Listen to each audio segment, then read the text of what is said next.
Back to my channel. दुनिया में ऐसे बहुत से स्थान हैं जहां बुरी आत्माओं ने अपना कब्जा जमा रखा है। इतिहास के पन्नों को पलटे तो ये वही स्थान है जो एक समय पहले काफी खुशहाल हुआ करते थे। दोस्तों, जब हमारे भारत के हॉन्टेड प्लेसेस की बात होती है तो उसमें भानगढ़ के किले का नाम सबसे ऊपर आता है। राजस्थान में मौजूद इस 500 साल पुराने किले का कुछ ऐसा खौफ है कि लोग यहाँ पर दिन में भी जाने से कतराते हैं। भानगढ़ का किला सुबह के 6 बजे से लेकर शाम के 6 बजे तक खुला रहता है। कहा जाता है कि जो कोई भी रात में किले में प्रवेश करता है वो सुबह वापस नहीं लौट पाता, इसलिए किले में रात के समय प्रवेश वर्जित है। ये किला रहस्यमय होने की वजह से कई लोगों का ध्यान अपनी ओर खींचता है। यहाँ की भूतिया कहानियों के कारण काफी टूरिस्ट इसे अपनी ट्रैवलिंग लिस्ट में जरूर रखते हैं। अनेकों किस्सों की वजह से लाखों लोग यहाँ घूमने की इच्छा भी रखते हैं। तो आइए इस वीडियो में हम जानते हैं भानगढ़ के किले का इतिहास क्या है और आखिर क्यों इसको इतना ज्यादा खौफनाक और भूतहा माना जाता है। दोस्तों, भानगढ़ के इस किले का निर्माण आमेर के शासक राजा भगवान दास ने सन 1573 में अपने छोटे बेटे माधव सिंह के लिए करवाया था। उस समय यह किला पूरी तरह से खुशहाल हुआ करता था और इस किले के चारों तरफ लोगों की आबादी हुआ करती थी।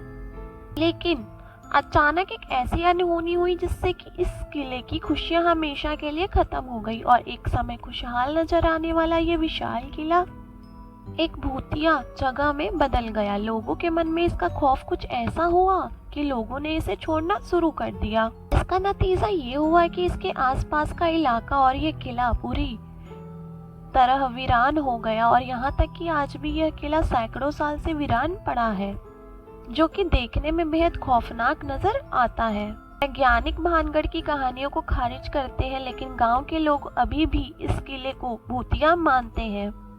स्थानीय निवासियों का कहना है कि उन्होंने एक औरत के चिल्लाने, चूड़ियां तोड़ने और रोने की आवाज सुनी है। साथ ही उनका कहना है कि किले से संगीत की आवाजें भी आती हैं और कभी कभी उन्हें परछाइयां भी दिखाई देती हैं। तो अब ऐसे में ये सवाल तो मन में जरूर आता है कि आखिर इस किले के साथ ऐसा क्या हुआ था कि इसे श्रापित और भूतहा माना जाने लगा। इस किले के हॉन्टेड होने के पीछे लोगों द्वारा एक नहीं बल्कि कई अलग अलग कहानियां बताई जाती हैं, लेकिन उन सभी में से सबसे फेमस और जिस पर लोगों द्वारा सबसे ज्यादा भरोसा किया जाता है वो है राजकुमारी रत्नावती की कहानी।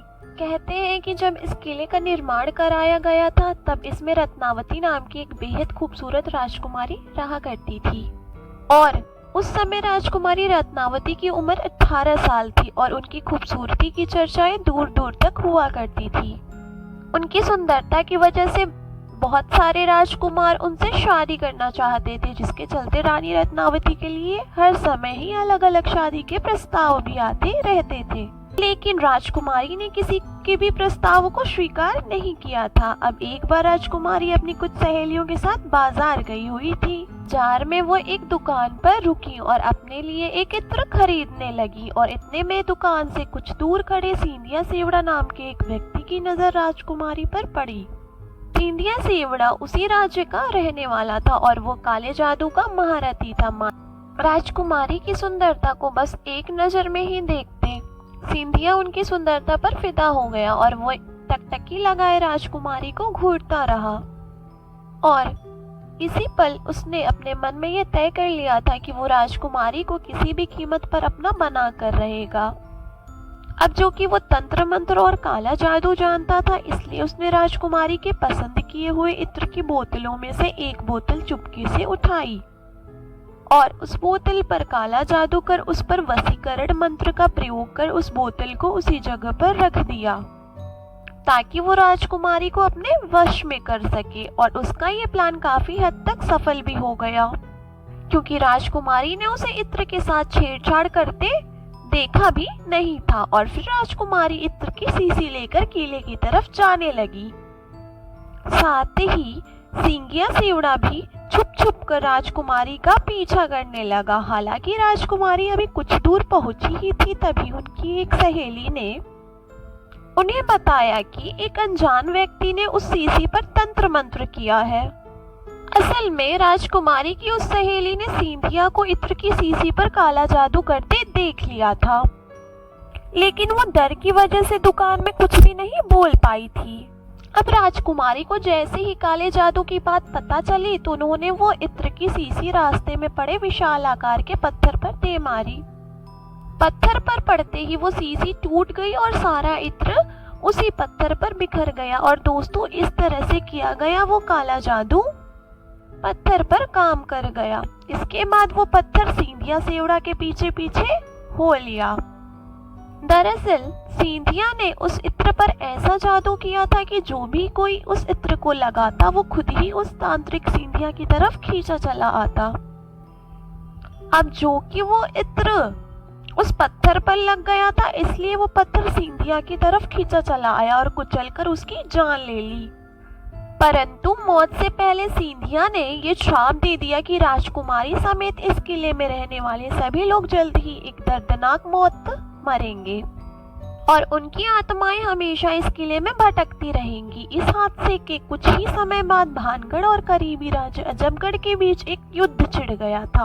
और दोस्तों, अजबगढ़ की सेना कुछ ज्यादा ही शक्तिशाली थी, जिसके चलते उनके सिपाही भानगढ़ के किले में घुस गए और किले में मौजूद पुरुष महिला यहाँ की बच्चों को भी मौत के घाट उतार दिया, जिसमें कि राजकुमारी रत्नावती भी नहीं बच पाई थी। और दोस्तों, कहते हैं कि इस खतरनाक कत्लेआम के बाद से ही ये किला श्रापित हो गया था और उस नरसंहार में मारे गए लोगों की आत्माएं इस किले में भटकती रहती हैं। इस जगह को लेकर कुछ जिज्ञासु यात्री यहाँ मौज मस्ती करने आते हैं तो कुछ निराश होकर लौट जाते हैं तथा कुछ इन कहानियों और रहस्यों में डूब जाते हैं। अगर आप भी इन यात्रियों में एक हैं तो जल्दी से इस किले में घूमने का प्लान जरूर बनाएं। भानगढ़ जाने का सबसे अच्छा समय अक्टूबर से फरवरी के बीच का होता है, क्योंकि ये समय मौसम थोड़ा ठंडा होता है। ये थी हमारे भानगढ़ के किले की सच्चाई। आज के लिए बस इतना ही। तब तक के लिए खुश रहिए, हंसते रहिए, मुस्कुराते रहिए। भगवान करे आप सभी का दिन शुभ हो। जाते जाते हमारे चैनल को सब्सक्राइब और वीडियो को लाइक जरूर कर दीजिएगा। धन्यवाद।